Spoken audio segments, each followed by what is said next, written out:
All right. Well, good afternoon, everyone. I think we should go ahead and get started. I apologize, we're already running a few minutes late, but thank you all for coming. It's great to have you. My name is Michael Kugelman. I'm the Senior Associate for South Asia and also the Deputy Director for the Asia Program, all here at the Woodrow Wilson Center. So our topic today is governance and institutions in Pakistan, and specifically the lack of good governance within Pakistan's civilian institutions and how to reform them so that they work better. I think we could all agree this is a particularly fortuitous moment to be having this conversation, given that Pakistan, of course, has just completed an election and a new government, one that has never before held national power, will soon be in a position where it has to think about how it wants to govern. And what is of note, I think, is that Imran Khan, the likely next prime minister of Pakistan, had a lot to say about this very issue of institutions in a post-election day speech from last week on the 26th of July. And, this clearly makes me wonder if he'd recently spoken with our featured speaker today. But at any rate, in his speech on the 26th, Imran Khan said, and I quote, "The biggest challenge we are facing is the economic crisis. We have never had such a huge fiscal deficit. All of this is because our economy is going down because of dysfunctional institutions," unquote. And he also said that our state institutions will be so strong that they will stop corruption. And then for further emphasis, he added that we will strengthen the anti-corruption institutions. So I think as Khan and many others would agree, institutions do matter. And when they don't work well, there are major troubling and implications for the nation states in which they're based. And Pakistan, of course, is no exception. So this is the main theme of a new book published by Dr. Ishrat Husain called Governing the Ungovernable. Dr. Husain is currently a Wilson Center Global Fellow. In the book, he argues that poorly functioning civilian institutions are perhaps the main reason why Pakistan has experienced such a long, drawn-out period of sluggish economic growth over the last few decades after enjoying a period of robust economic growth in earlier decades. So it is our great pleasure this afternoon to host Ishrat for a discussion of his new book. He wrote much of the book when he was here in residence at the Wilson Center as a public policy fellow for parts of 2016 and 2017. He needs no introduction. Before his appointment here in 2016, he was Dean and Director at the Institute of Business Administration in Karachi, the oldest graduate business school in the country. He is one of Pakistan's most distinguished economists, and he's held a series of senior positions in public service, including governor of Pakistan's central bank. He also, prior to that, spent several decades at the World Bank. So I and the Wilson Center on the whole are very grateful to have had Ishrat in residence with us, not only for his scholarship and his book project, but also for the tremendous help and counsel that he provided to me and others at the Wilson Center. For example, we organized a very successful conference last year on institutions in Pakistan, and Ishrat was instrumental in providing assistance. He also served as the co-editor for the conference report that came out earlier this year, which contains an opening chapter by him, and there are copies of that report outside. And I also would like to thank the Fellowship Fund for Pakistan, and particularly its chair, Munawar Noorani, for providing the support that enabled Ishrat to spend time with us in residence in 2016 and 2017. So we're poised to begin this discussion. In a moment, I will give the floor to Ishrat. I do want to apologize that one thing that we do not have on hand are copies of the book due to an unfortunate complication that was beyond our control. That said, there are flyers outside the room with information about how to order a copy of the book, and we strongly encourage you to do so.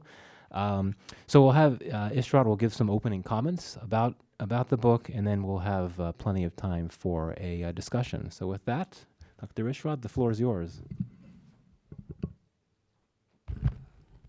Thank you, Michael. First of all, let me thank all of you for coming out this afternoon on a busy working day to attend this particular event.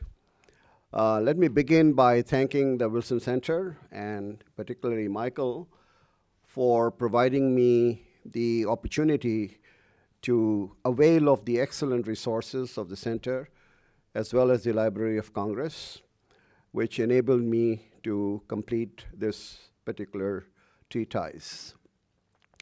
I'm also very grateful to my family, particularly to my wife, who allowed me a lot of time and space for doing this kind of work.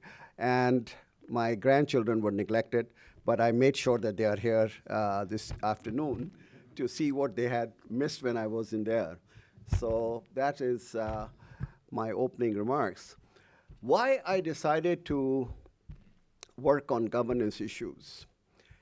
As a development economist, having spent 20 years at the World Bank, and then being a policymaker at the earlier stages of my civil service career in Pakistan, and later in the cabinet and the central bank, I realized that there was something very deep-rooted which was underpinning the quality of economic outcomes.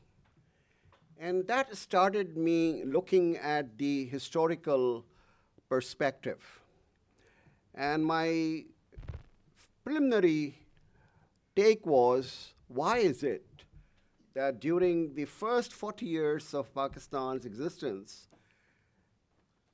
we were one of the top economic performers in the world, growing by 6 and 6.5% per annum over a long period of time, bringing down poverty from 50% to almost 30%, and we were ahead of our big neighbor, which was India, which was growing at that time by 3% only. And Bangladesh was still struggling at that particular point of time. We were ahead of Vietnam, we were ahead of China, and then from 1990 onwards, we have become a laggard. Not only that India is shining with 6, 7.5% growth rate, Bangladesh is also doing extremely well, and both international trade as well as on domestic front, we are way behind our neighbors. And that started me to think as to what is the contrast between these two periods. Although I must say, economists make a lot of assumptions in order to make their models elegant and tractable. So there is an overlap between what happened in the 40 years and what happened in the later years, but at least for the sake of broad simplification, I can divide this period of 70 years of Pakistan's history in two periods. Ladies and gentlemen, those of you who are old Pakistan hands would agree with me that Pakistan had 6 major shocks during the first 40 years of its history. The partition gave a truncated country with 2 wings apart by 1,000 miles, with no infrastructure, with no financial resources, and a very backward agrarian landscape. That was the beginning of this particular economy. Then we have an influx of 8 million refugees from across the border, and a poor country had to rehabilitate them and integrate them, and that was almost 1/4 of the total population of the country. And with such meager resources, you had to find, housing and jobs for these people. And the third shock came when we had the 1965 war with India, our big neighbor, and we were actually confronted with a situation where our big ally, which was the United States of America, decided not to come to our help, although we were member of the CENTO and CIEDO, and we were left on our own. And the fourth shock was the separation of one half of the country in 1971. I had the privilege of serving in Bangladesh, which was East Pakistan, and I could never imagine that we will be confronted with this kind of eventuality, but this is a fact, and there are many reasons, and I don't want to go into this. And the fifth shock was a very charismatic leader who aroused the sentiments of Pakistani public for the first time. Mr. Zulfikar Ali Bhutto came to power, and he could do a great deal in order to put the country on the trajectory which was continuing during Ayub's time. But he reversed all the gains which we had. One, industrialization was completely stopped because he nationalized little bit of industry which the country had. He nationalized the banks and the insurance companies, and from my perspective, more,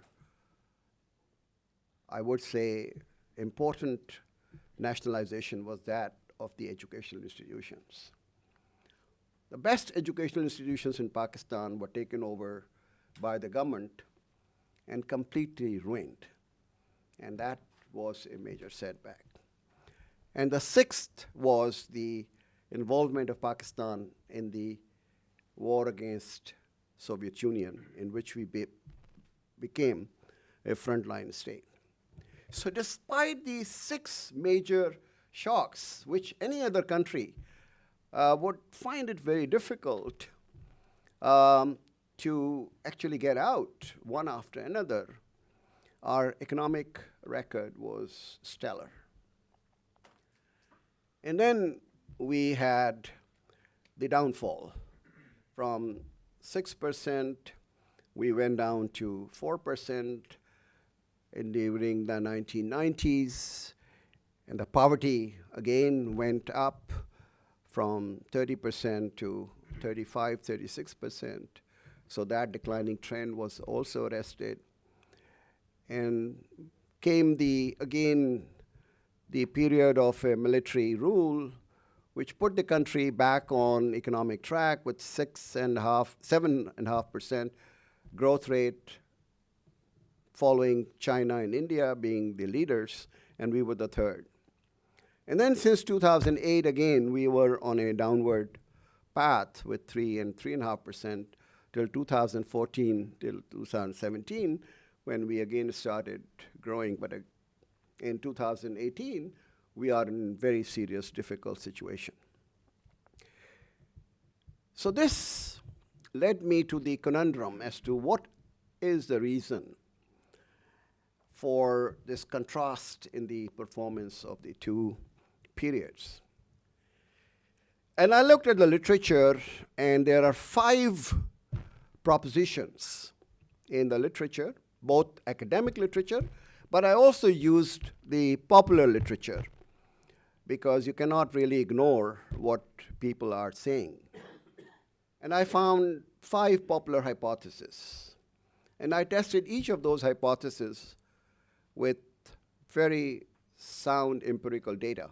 And the data was collected here from very reliable sources, not the government data alone, because there is always a suspicion about the government data. And the first hypothesis is that this is a terrorist state, this is a nuclear power, this is a rogue state, this is run by extremists and the fundamentalists, and how can a country like that actually grow and do well economically? Now, if you look at the data, from 1990 to 1999, actually up to 2001, before the war on terror in Afghanistan, Pakistan was a very peaceful country. We had tourists from all over the world. We had students exchange programs from Africa, from other parts of Asia, and we were a very peaceful nation. But the economic growth really declined at that time. So 2001 to 2007 or 8, there were assassination attempts 3 times on the president of Pakistan, on the prime minister of Pakistan, attacks on the general headquarters of the army, on the ISI. So the terrorist activity was at its peak, but we still grew by 6, 7%. And then you again had a decline, but the correlation between the terrorist activities for that period really was positive. So when you have such a mixed record of erratic behavior between the variables, you do not find a consistent pattern. And therefore, this particular hypothesis falls short of its explanatory power. The second hypothesis was that whenever Pakistan has done well in the 1960s, in the 1980s, and the early 2000s, it was because of the large foreign assistance. And Pakistan is so used to foreign assistance that whenever the plug is pulled, we collapse. And that was something which very many people believe. And before looking at the data, I also had the same perception. So I carefully looked at the 1960s flows, and I took the total flows, not the official flows only, but I took the total flows and compared them with the 1960s when we were growing very fast, and 1970s when we were slacking, and found that in the 1970s we had more foreign assistance, although the composition had changed. It was not coming from the Western powers, but it was coming from OPEC countries who were become very rich. So Libya and Saudi Arabia were pouring in billions of dollars in Pakistani economy as compared to $650 million, which the World Bank Consortium used to provide to Pakistan. Yes, in the 1990s again, the US assistance increased.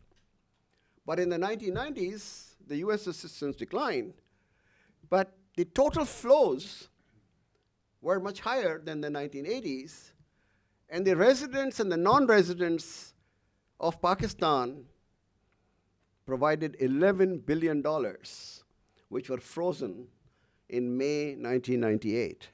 So that was financing the current account deficits of the 1990s.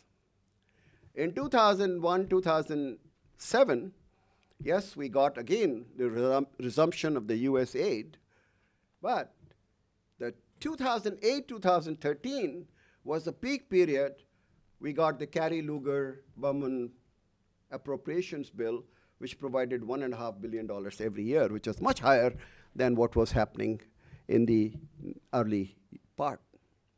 So the evidence, again, does not coincide with the popular perception of the foreign aid being the explanatory factor.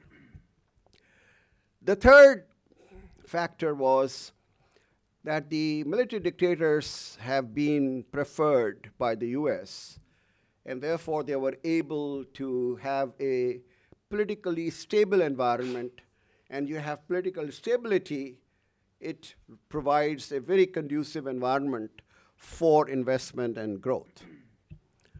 But as I pointed out to you, that US has its own interests. And irrespective of the regime in power, wherever there is a coincidence and convergence of the US interests with that of Pakistan, then it is something which happens for the benefit of the country. But where there is a divergence between the two interests, it doesn't matter whether you have a dictator or you have a Democrat. The first shock came in 1965 when we expected that as a member of the CETO and CENTO, we will get the US support because we were dependent on the US at the same time. In the Cold War, we decided to align ourselves squarely with the West. And all our equipment and other armaments were procured from the United States.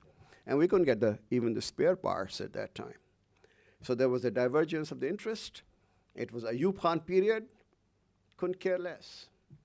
1971, Nixon and Kissinger, both in their writings, demonstrated that there was a tilt towards Pakistan. But in real fact, neither the US came to the rescue, nor China came to the rescue. It was very much propagated. I was in Bangladesh at that time. It was propagated that China will come to Pakistan's rescue. It didn't happen that way. This was Yahya Khan's period, another military dictator. And Ziaul Haq's time, it was the Symington Amendment, which led to complete suspension of aid to Pakistan. It was only resumed after the Soviet invasion. So wherever the Soviet invasion and Pakistan's interest converged, of course, that was the case. But before that, this was not the case. And I remember that when President Clinton came to visit, and I think Robin will recall that, he made it a point that he should not be seen in even shaking hands with Musharraf. And he gave a lecture to the people of Pakistan that this is not the right way, that you should have a military dictator on the public television. And Pakistan was put to the nuclear sanctions, and on the top of the nuclear sanctions, there were the military sanctions against Musharraf. So I don't think it is right to argue that it is the support of the Western powers to the military dictators which led to the higher growth rates.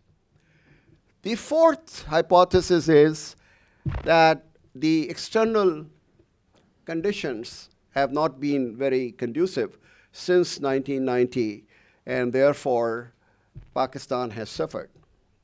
Now, in the same external environment, India has grown by 7.5%.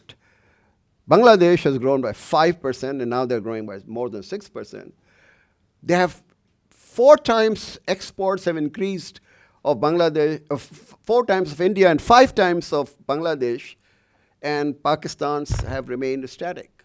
So same external conditions are facing our neighbors, and how come, if those conditions were adverse against Pakistan, why would they help India and Bangladesh rather than penalize Pakistan? So that particular factor is also not very persuasive.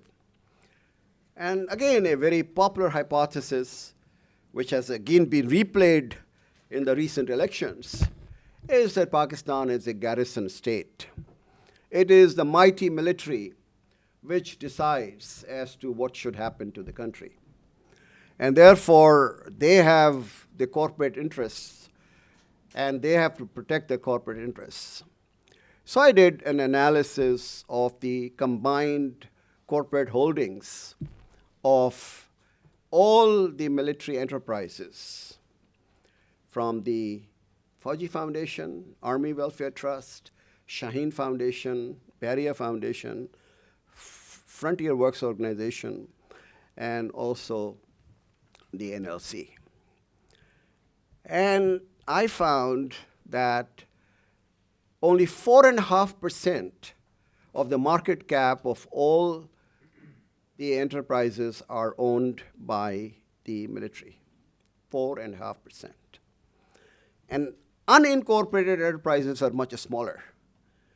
The larger enterprises are the fertilizer factories, the cement factories, the sugar factories. They account for only 4.5%.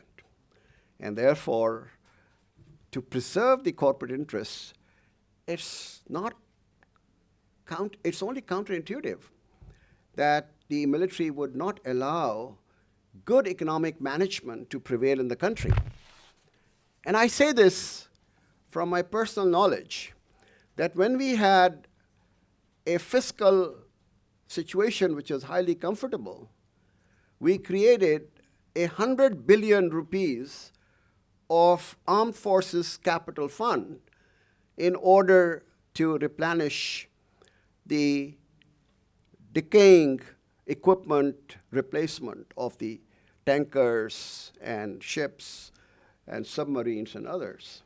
But as soon as the economy declined, that fund just disappeared.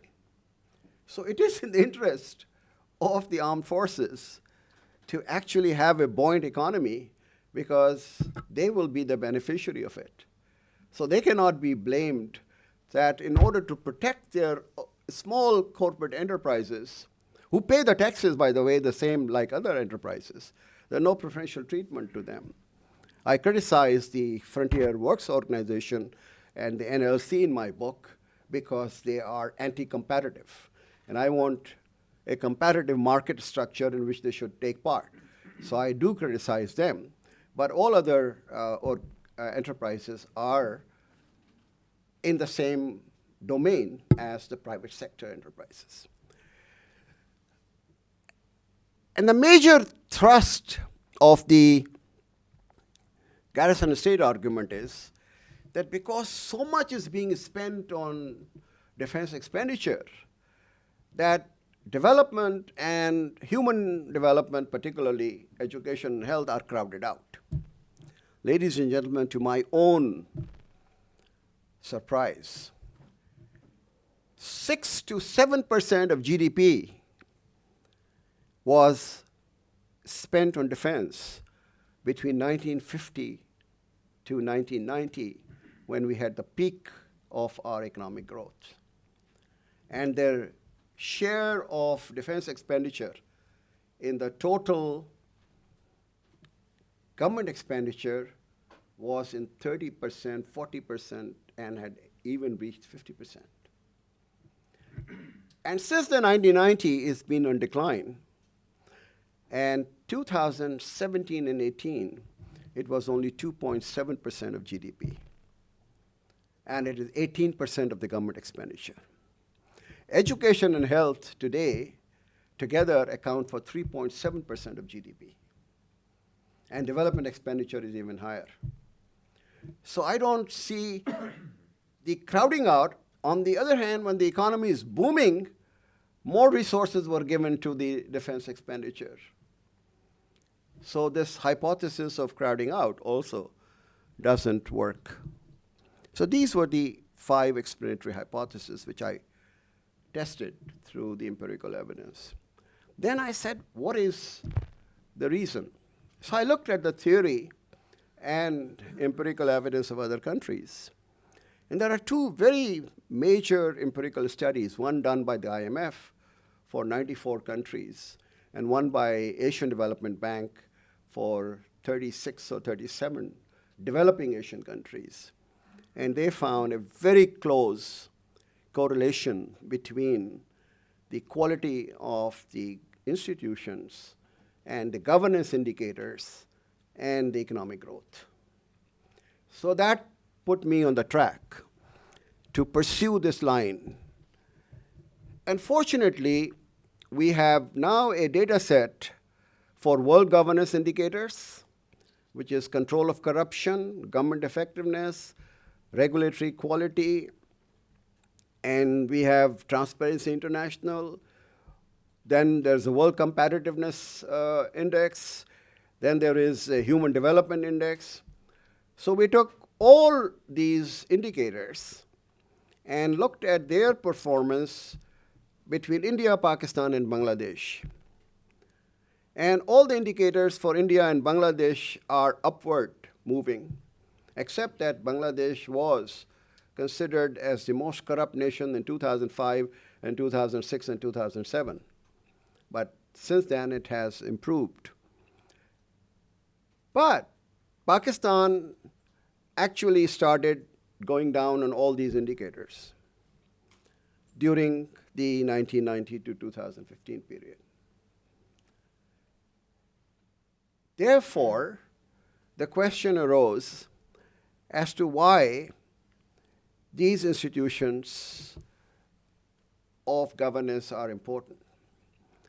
So I looked at the Pakistan institutions in the earlier period.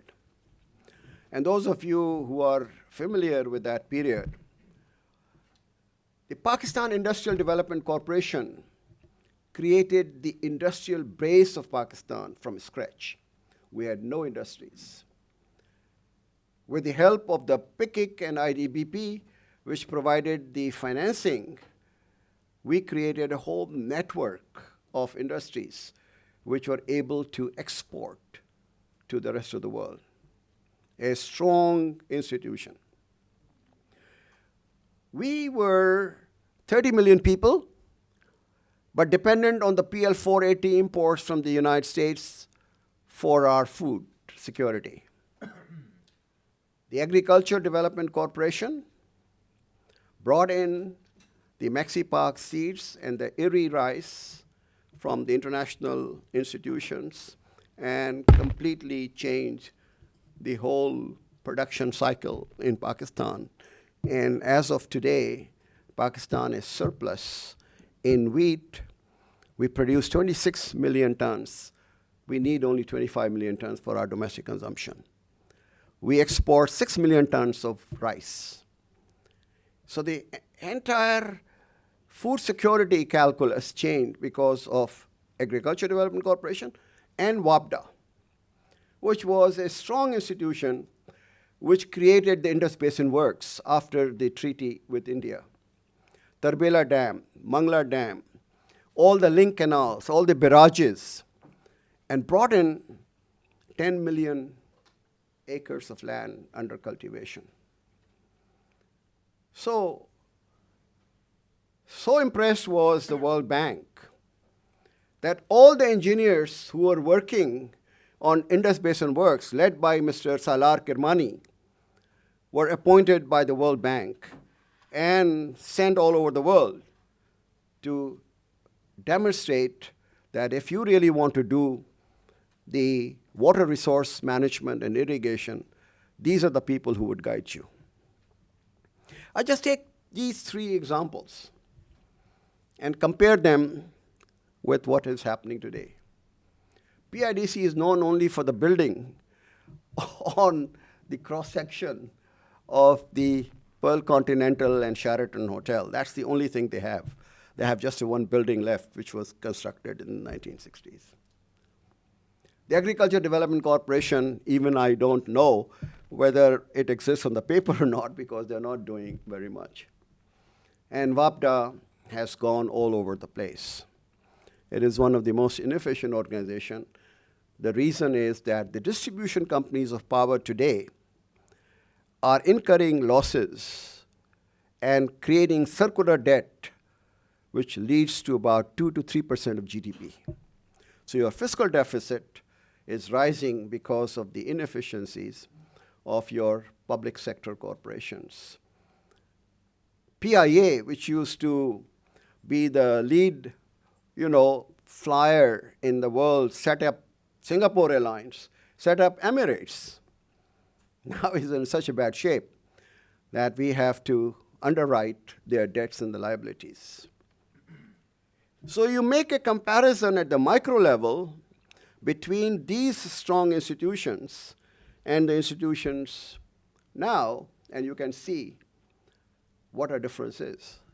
And I was very lucky to have 10 conference proceedings of Wilson Center, which looked at energy, water, food security, education, health, and behind every one of these conference proceedings was a conclusion that it is the governance structure which is really responsible for the poor performance.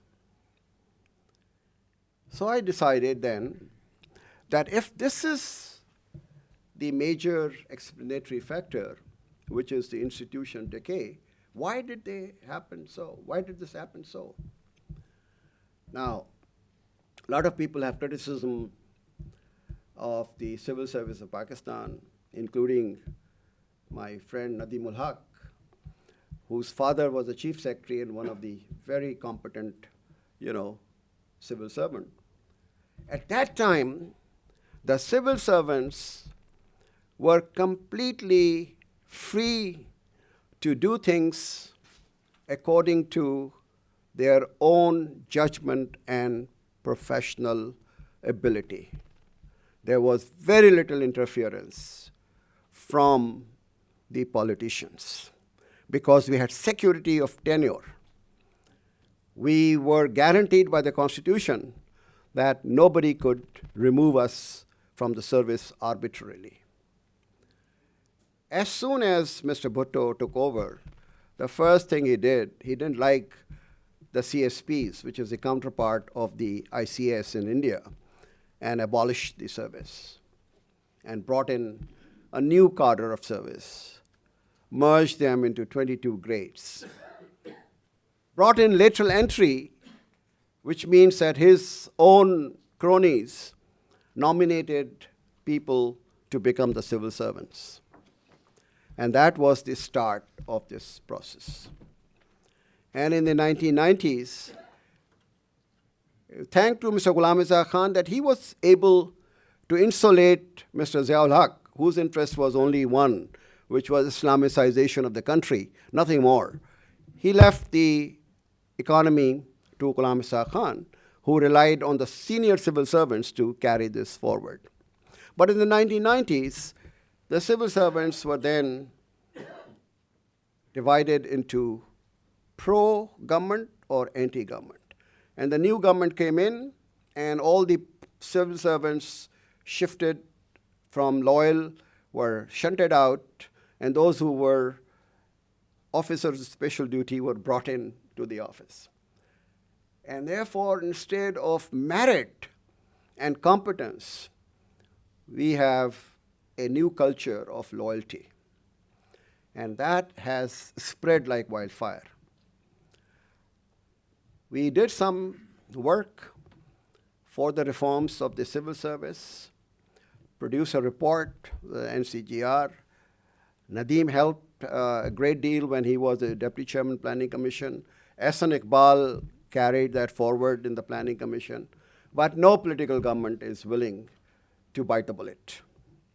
And that is the reason why our civil service, which manned these institutions, is responsible for most of the economic mismanagement of this country.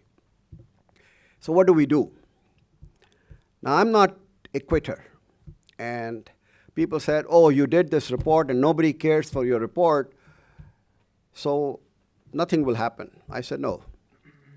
In this book, I said, okay, if you don't want to do across the board reforms simultaneously, because it is very hot potato for you politically, let us do this an incremental and selective approach and take 24 institutions which are responsible for security, growth, equity, and accountability, and strengthen these 24 institutions.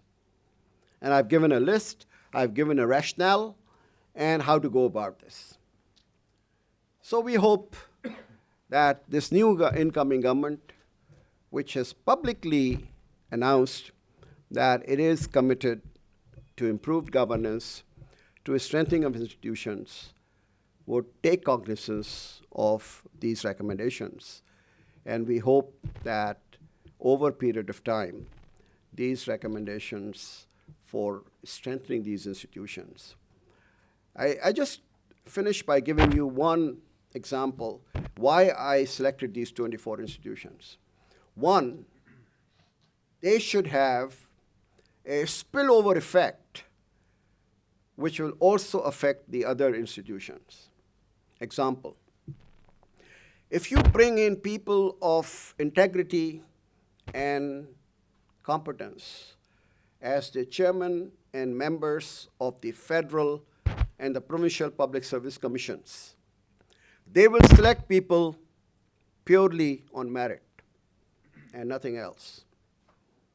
And when you select the people on the merit, they are not beholden to the politicians. So when they head the ministries or the institutions, they will bring in their own team of the people who can deliver.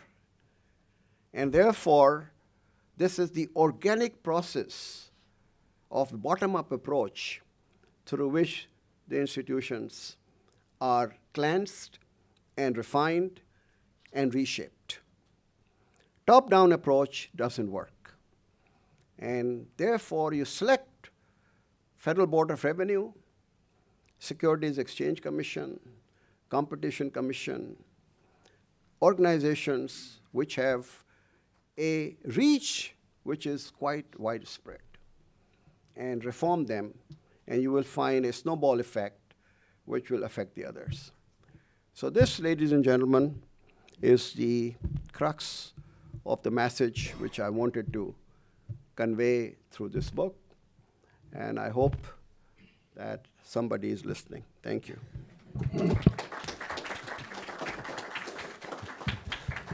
Oh, I promise you people are listening. Well, thank you, Ishrat, for a tour de force, taking us through that history and helping us really understand the crux of the issue here with institutions in Pakistan and why it's so important that they be reformed and how to do so.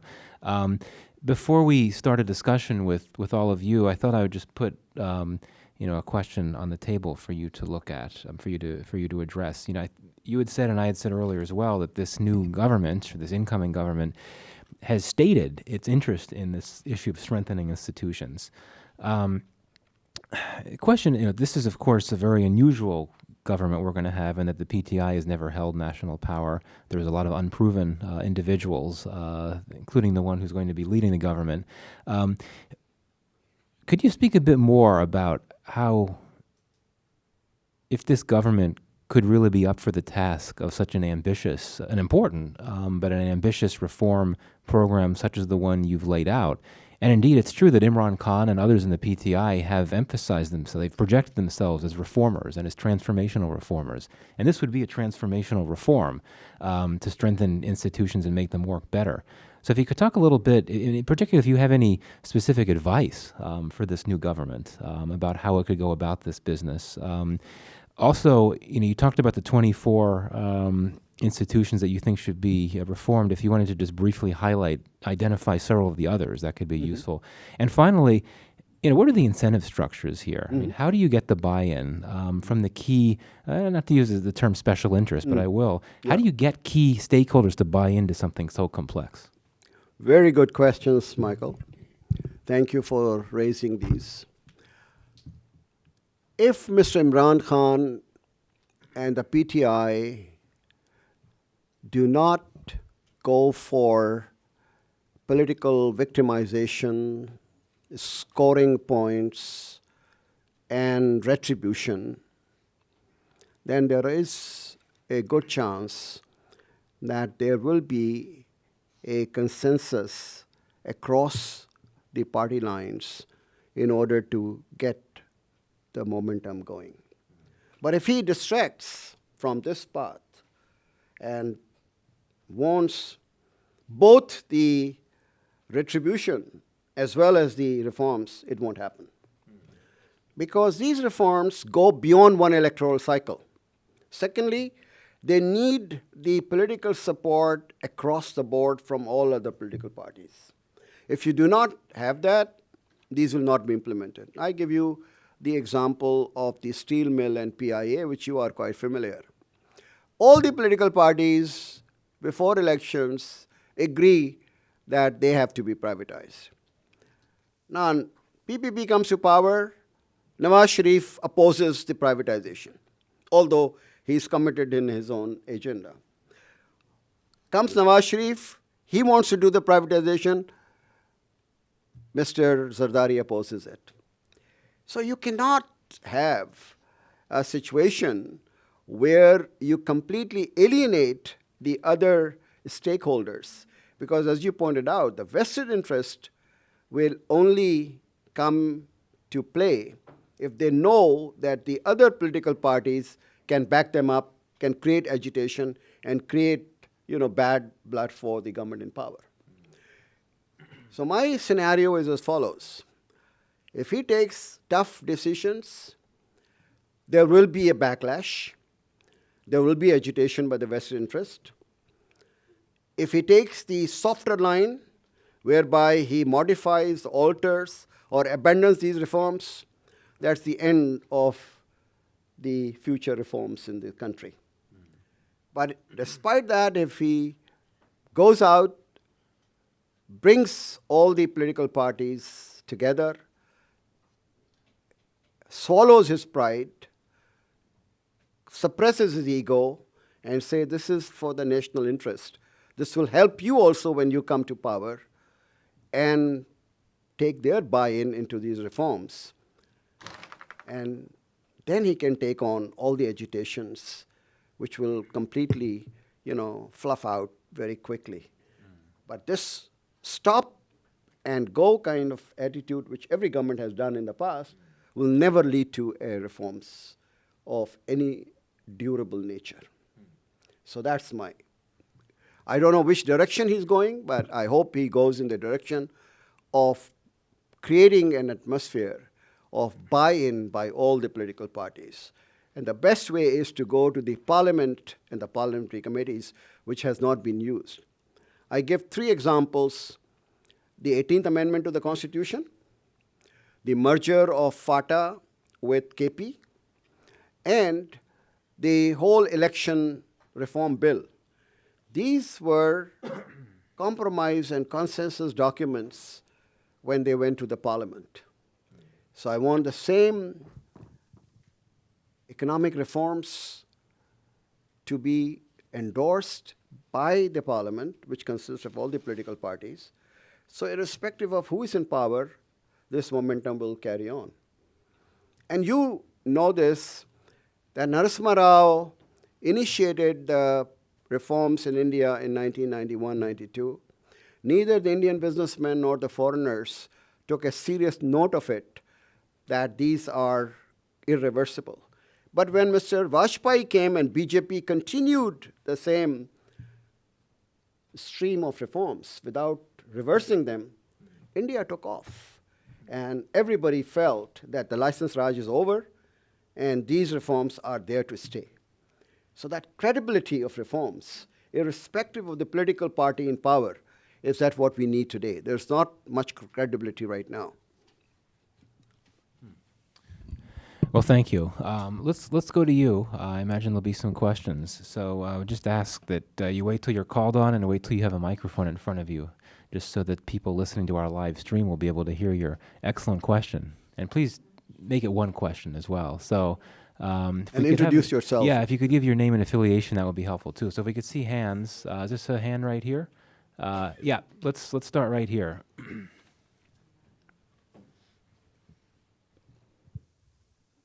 Hello? Yeah, it's on. Okay. Thank you, Mr. Hussain, for your elucidating analysis. I think the points that you raise about the arguments that have been made in the past, and then debunking some of those realities or espoused realities, very interesting. My name's Elizabeth Dvorak, and I have spent from 2003 to 2015 in Afghanistan and Pakistan working for USAID and the US State Department. In Pakistan, I was working on political analysis. On what? In Pakistan, I was working on providing political analysis and support for the judiciary, specifically. And so that frames my question, which is we saw within the judiciary really strong laws and really committed judges, a real not the corruption or patronage that we expected to find. That said, the judges and the prosecutors and the independent and the Bar Association all shared that their hands are almost completely tied by the generals and the military complex, ISI, and I'm surprised that that's been, to me, that's the 500-pound gorilla in the room, ISI specifically, in the relations, the covert relationships to rule of law. And when you have a judiciary that's strangled, you also have economic growth that's strangled. I hear that all the time. This is not for the first time I've heard. LA Times, New York Times, Washington Post, CNN, BBC. If you look at the coverage of the last 15 days, this is the recurring theme, that behind Imran Khan is the judiciary, which is being also pushed by the army and ISI. I think you should give credit to 16 million Pakistanis who have voted for PTI and for Imran Khan that they will exercise their own mind. There are 30 million young voters who are urban, educated, middle class, who have their own mind, and who do not care for the army or for ISI, and they exercise their own judgment. And they have gone out and voted for Imran Khan. But behind every single episode, we have a whipping horse, which is the ISI and army. And that is a lazy intellectual argument. I cannot believe that 16 judges of the Supreme Court of Pakistan today, men of highest integrity, as you said, they are not corrupt, they will be taken to a ride by a general or by an ISI chief. ISI chiefs come and go, and the army generals come and go, but the Supreme Court justices remain there for a very long time. They have their own mind. But this is the popular theme. And you may subscribe to that theme, and there are a lot of Pakistanis who subscribe to that theme, but I have a very different opinion about it. I think there is a vacuum in Pakistan, which is always, in my book, I argue, is filled in by a stronger institution. Army takes mediocres and through rigorous training and merit-based promotions, they transform them into the first-rate human resource. We used to take the best and the brightest, and after 10 years, now in 1990s, we converted them into cynics. So there is an electricity shortage, you run to the army. You have law and order situation in Karachi, you run to the army. You have census cannot be held because you don't have the army soldiers available. The elections will only be held if there's army. So don't allow army to go beyond their duties, which is the external border security. Don't draw them in. You draw them in because your institutions have become weak. I have been in the district administration, and we never consulted army at any point of time because we knew what we were doing. We had that much confidence. Today, the civilian administration is so weak that they cannot deliver. I live in Karachi. I used to dread till 2014 because the police was corrupt, and police used to be in cahoots with all the criminal elements because the police stations were auctioned to the highest bidder. By 2014, Karachi is a peaceful city where anybody can roam during the whole night because the army rangers have provided that security. So the theme is, don't blame them, blame ourselves. And let us put our house in order by going back to the era where the civilian administration was supreme and paramount. So this lazy intellectual argument that we find fault about everything with the army is not helpful. My thesis is, let us strengthen our civilian administrations so the army cannot dare come in and interfere with anything. It's our own weakness which allows them to do that. All right, there's a question all the way in the back. Woman seated right in the back there. And again, please give your name and affiliation. My name is Fawzia Rashid. I'm a retiree of the World Bank. First of all, thank you for wonderful opening to your book, and we are all very eager to read it now. We just have to get hold of it. My question to you is, as you know, I've always been interested in education, and irrespective of whatever the percentage is in the budget is, we all know that education has been a major right. failure in the last 70 years. And now, I mean, the only, except for very, very marginal contribution made by the government, the major schooling in Pakistan is given by the private sector, at least schooling of the, at the world level. I have heard that the present government, once it's formed, is very interested in reforming the education. I just wanted to know if, you are in the know of what they have in their mind, and they don't do what Bhutto did to industry. In order to improve it, he absolutely destroyed it. So I hope to God that that is not what will happen under this government. Thank you. I cannot predict what they're going to do, but I have a personal experience which I want to share. With Dr. Ataur Rahman, I'm a member of the selection committee of the vice chancellors of the Khyber Pakhtunkhwa universities, all of them. And we have selected people, and I don't belong to KP, although my wife belongs there, but I have no connection with them. And Dr. Ataur Rahman is also from Karachi. And Sohail Naqvi is from LUMS. So the committee consists of people who have no connection with the KP. And we selected, after due process, 27 vice chancellors purely on merit. And none of our decisions was ever challenged or ignored by Imran Khan.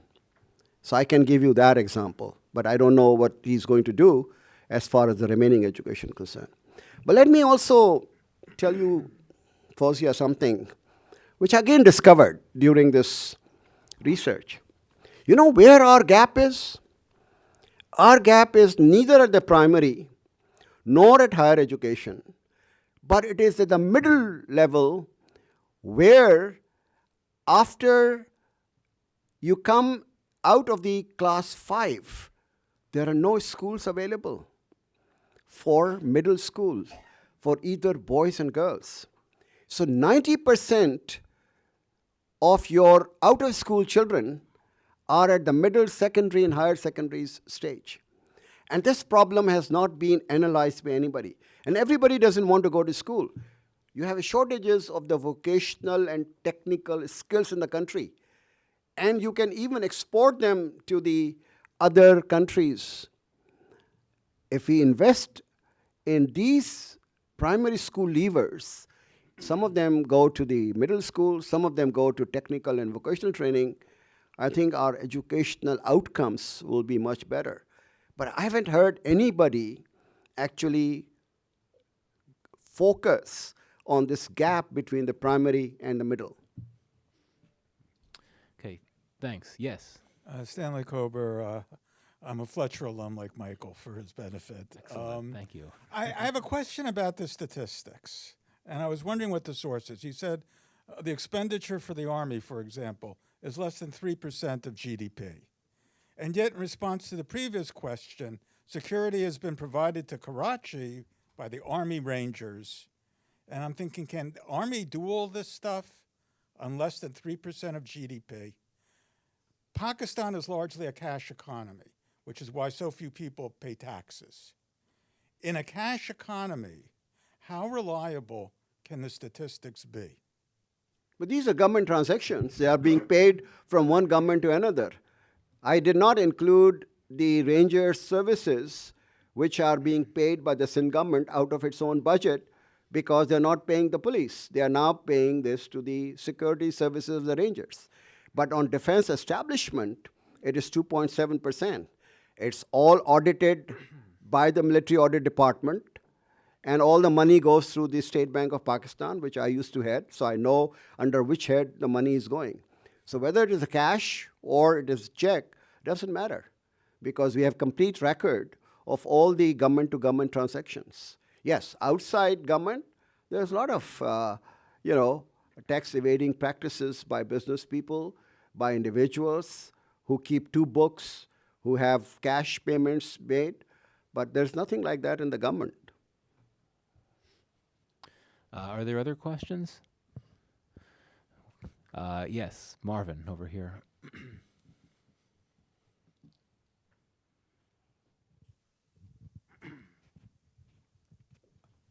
Two short questions, if I may. Mhm. Marvin Weinbaum, Middle Yeah. East Institute. how does the outsized role of the military in the economy, I'm thinking, of course, of military-owned industries, enterprises, how does that figure in your reform thinking? That's 4.5% of the entire market cap. So I don't consider that to be too intrusive. That's my answer to that question in this book. You don't, okay. You know, there's so many parts to the economy, nothing is going to be more than 4 or 5%. But, so you don't see them as presenting an obstacle. Let me ask another question then. We just got into a discussion of taxes. To what extent does a full-fledged tax plan here, which I haven't heard from the new, either in the campaign or in his remarks the other day, I've heard about complaints about the tax system and inequality and so on. But it seems to me what's missing here, and what would be certainly have to accompany what you're talking about here, is a ability to face up to the kind of tax system, instituting this tax system that every government has resisted. Marvin, you know Pakistan. We have so many elegant plans for tax reform by the World Bank, by the IMF, you name it. So it's not dearth of plans, my dear sir.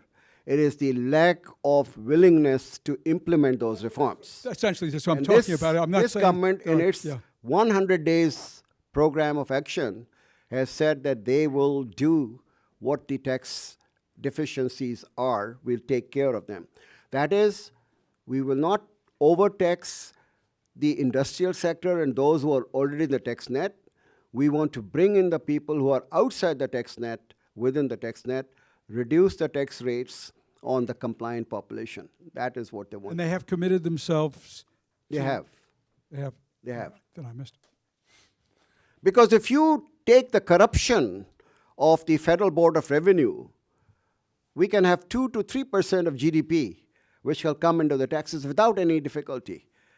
And the record of the KP government is that they have actually increased their own provincial taxes because corruption in KP has gone down. So if you take that and extrapolate it to the federal government, and they are firm enough to weed out these corrupt elements from the FBR, we can do 2 to 3% of GDP right away without much difficulty. Tax collectors have become dollar millionaires, 100 million, 50 million net worth. And that is what's sucking up most of our taxes. Yes. Thank you. Bill Veal. I'm a retired Foreign Service officer. Also, for 15 years, I ran the U.S.-Kazakhstan Business Association. So I have a little bit of a window on the governance issue.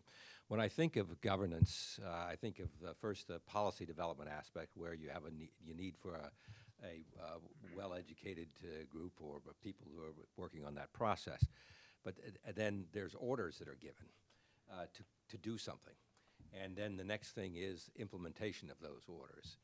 And from listening to the way you've explained the problem here, it sounds like the problem is in the implementation stage, that the civil service in Pakistan isn't implementing that. And it seems to me that that's happening for perhaps a variety of reasons that require different types of solutions, but some of it may be self-interest of the bureaucrats themselves, and part of it may be the action of vested interests on the civil service that keeps them from doing things or points them in other directions.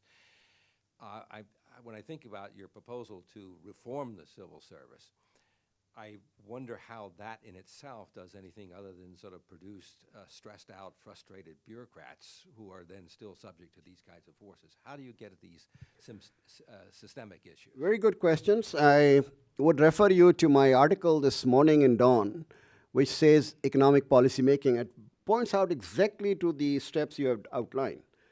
There is a gap between the policy formulation and the implementation. Now, why is it? It arises because of the skills and competence level of the civil servants. If you do not select the right people for the right job, you will never get things done. If you have loyalists who do not know the job, they will do only what you are ordering them to do, which is whimsical, which is ad hoc, which has nothing to do with good governance. So the proposal here is, there's a box which says, select the right person for the right job. If you do that, then it will permeate throughout the organization.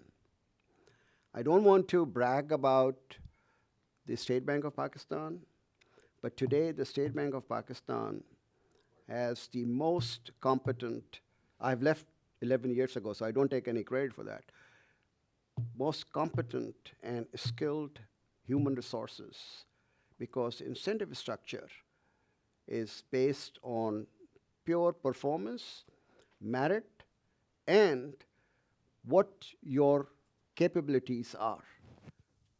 Even if you may be son-in-law of the prime minister, but if you're not performing in the state bank, you'll be out on the street. That's not happening elsewhere. So this is what would be required in order to reduce this gap between policy and the implementation. But you're right, absolutely. Yes, we'll come over here.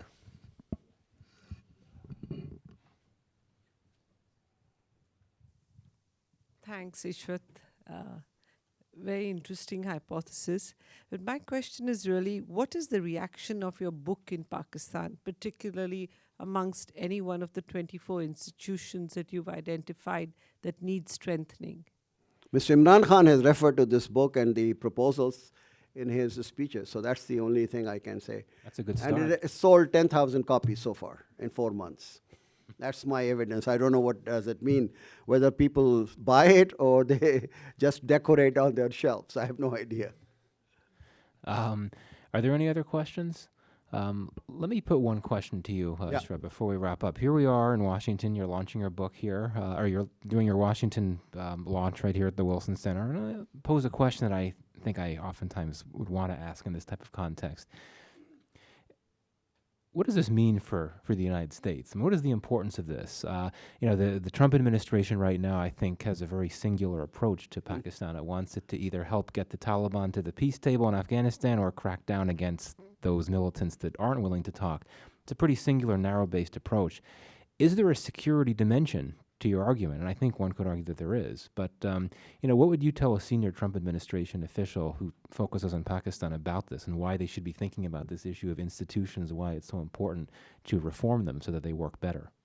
I would be too presumptuous to believe that the senior State Department officials or any officials can influence the U.S. policy. I think that's not my take on the matter. Well, anyhow, I personally believe that Pakistan and U.S. have been close allies for a very long time. And we should remain allies, but our interests do not have to be identical. Pakistan is a developing country, and I've always argued that we should benefit from the technological, trade, educational, what I call as the powerhouse which this United States is. We haven't done it. Number of students studying in the US was 7,500 in 1987, and it has come down to 5,000. Even the Nepalese students today in the US are much higher. If I were to advise, I would say open the doors for Pakistan to higher educational institutions, particularly in science, technology, engineering, and mathematics. That's the future. There is no substitute for R&D which is going on in the US. We want some of R&D to be shared in the environment of Pakistan. You were young, but a lot of people will remember that most of the agriculture universities in Pakistan were set up on the model of the land grant universities by Washington State University, Pullman, the Iowa State University, the University of California, Davis, and have done a tremendous work. My own institution, IBA, was set up by the USAID in collaboration with the Wharton School of Finance. That is what I want the US to do. But they are so much narrowly focused because of the Afghanistan issue that the limitation of this whole scope of relations between Pakistan and US is not helping either Pakistan or the US. So there's a single lens and single dimension. So I want to broaden that dimension and that lens. That's my advice. But we cannot get away from Afghanistan. And Pakistan is losing as much because of the unrest in Afghanistan. So it's in our interest that we come to closure on Afghanistan issue. And the US is a big player in that. We cannot do it without the US, and US cannot do it without Pakistan. So, but I still believe that Pentagon, CIA, and National Security Council should not be calling the shots. The State Department should be calling the shots. That's my advice. Interesting. Okay. Robin, it looks like we'll have one more question, and we'll wrap up. Yeah. Sure, next, just wait for the microphone for a second. Yeah, thanks. Sorry, I just wanted to follow up on your question, Michael. Other than the universities, which I very much appreciate, and I know that's a longstanding view of yours, in terms of the actual substance of how you go about reform or what kinds of reforms and so on, do outsiders have anything to offer the U.S. or others in terms of that specific? You want my frank answer to that? We already have so many vested interests that even a well thought out plan which is supported by outsiders is going to fall flat on the face. Why? Because a vested interest would say, this is US inspired, this is IMF inspired, this is World Bank inspired, this is against the interests of Pakistan. So to avoid that particular eventuality, it is better that we learn from the US, we learn from other countries, but we do it our own way. And I think that has a much better chance of success than having a label that this has been done at the advice or with the support of the US or some other. Well, thank you. I would advise all of you when you leave the room to pick up a brochure outside or a flyer outside on the table and do buy this book by going to the website listed in the brochure. It really is a worthwhile read, and I think what Ishrat laid out here was really only a fraction of what's in the book. There's a lot more to it, but it was a great introduction. Thank you to all of you for joining us. If you could just join me in another round of applause for Dr. Ishrat. Thank you. And again, thank you very much for coming, and we're adjourned.